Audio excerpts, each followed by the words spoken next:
I was recently looking for just gaming related videos and came across one which was about the 5 most overlooked games that you'll never play, and this inspired me to come up with my own list, and also a friend came up with his own list. So my first game is Enslaved Odyssey to the West. What is that? And it's very much kind of got that Uncharted kind of story about it, mixed with kind of pre-Batman gameplay. Pre-Batman gameplay? And what I mean by that is that the gameplay is kind of reminds you of Batman, although Batman wasn't really as popular when Enslaved came out. Just a combination. It's a very good looking game, very solid combat, and it's a very original story. It's not one that you kind of go, oh, I've seen that before. And for that reason, when you've got the solid combat plus the story, the story that it's got, and the upgrade system, it's very, very seamless. I just wonder why it's not got much attention. Not got as much as attention and picked up and played as much as it has. My second choice is Mirror's Edge. Oh yeah. Purely on the fact that it just stands out. It is a genre on its own. There's no. I initially thought, oh, okay, this game is going to be absolutely, horrendous. It's going to be a shooter without much shooting. They completely missed the point. It's completely focused on the controls, the mechanics, the parkour. It's got, the story for it was written by the same person that wrote the story for the 2013 Tomb Raider, and the story actually had to be cut down because it was so long. So it's a cult game, but I think the game was really onto something. It was onto the sense of speed. The art style was amazing.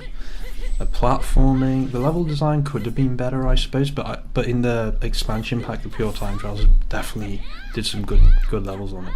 It's amazing the amount of games now, especially on iOS and Android, that have picked up on the fact that it's a running game and have brought games to mobile. Yeah. Especially games like TC like 3001 TC and Cloud Built and Temple Run for Android. Yeah. My third choice is Test Drive Unlimited 2. Because it simply fits every single need you can have in a racing game. If you want to go off-road, it's got it. If you want to drive heavy vehicles, it's got it. If you want to drive slower vehicles, it's got it. The handling mechanics are spot on, and the amount of events is you can get out of superb. The seamless integration with the online. I mean, I drove a Lancia Stratos off-road, and I was like, this is better than dirt, kind of thing. It was just such a good experience. It's got interior view, it's got everything. It's got the graphics, it's got the cars, it's got the variety in the races, it's got this open world RPG. In a word, it's basically like Grand Theft Auto as a car game.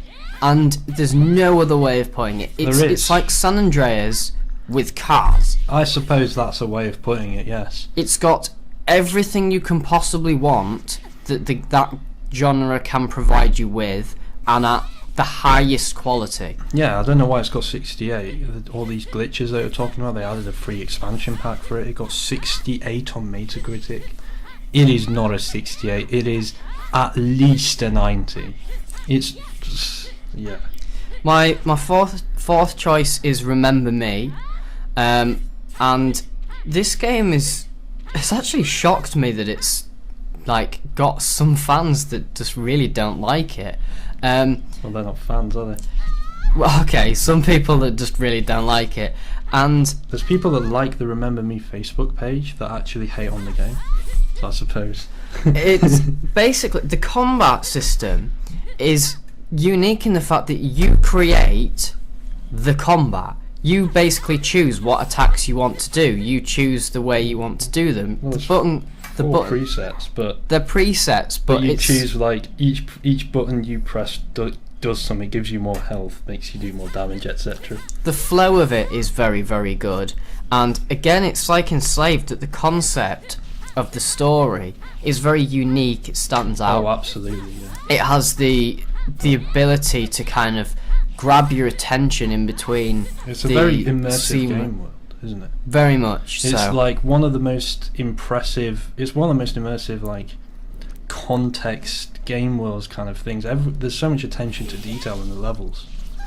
And the final thing is that it's got this kind of connection with you that you think, oh, why have no games tried this before? And I'm referring to the memory remixing. Yeah. It's unfortunately they've not done as many sequences of remixing as they could do. There's only 4, isn't there? Yes, but they're so well utilized, and you can do so much with them that it's just kind of missing players to go and try it out. My final example is Dead or Alive 5, and my reason for this is that the amount of the game modes in it are fantastic, because you got the traditional time attack survival. Not only like have they got all of the modes that it should do, but the difficulties are absolutely spot on. That's rare. They are spot on, because you can go in there and there's 8 difficulties. They are perfectly balanced so that as you get better at the game, you can do the next one up, and you know you can do it. There's no kind of, oh, maybe I can't. No, you can do it if you've got that confidence in you. And it's the best looking fighting game out there, really, isn't it? Absolutely, by far the best backgrounds, because they're the stages. dynamic. Yeah, it's not like a painting. That's just, it's not like a painting, and you just move forward and back. It's not. You actually feel like you are on the stages. This is what makes like these 3D fighters different from Street Fighter. The stage matters. Also, the fact that the combat feels so. It feels like you're actually hitting them. Yes. Which is rare in these kind of. You press buttons, games, you see things happen. Exactly. You feel like you pressed that button. You feel like everything you did was you. And the pick up and play. Character variety is fantastic. There's no characters in there, apart from the exception of Brad Wong, that shouldn't be there. I wouldn't say there's that much variety in the game compared to something like Street Fighter, because all the characters are just like punch and kick. But for a game which has just like the moves that it has, for a game that's like realistic fighting, yeah, I'd say the characters are good. Also, for a fighter, the story mode is something just that you kind of. I lost myself in the actual story of the game while I was playing it, and I thought, wow, this is something that fighters just haven't done, and just don't attempt to do for whatever reason. Whereas this does it, and it succeeds. The costumes that are not DLC, you get a lot, and they are good, and you want to use them.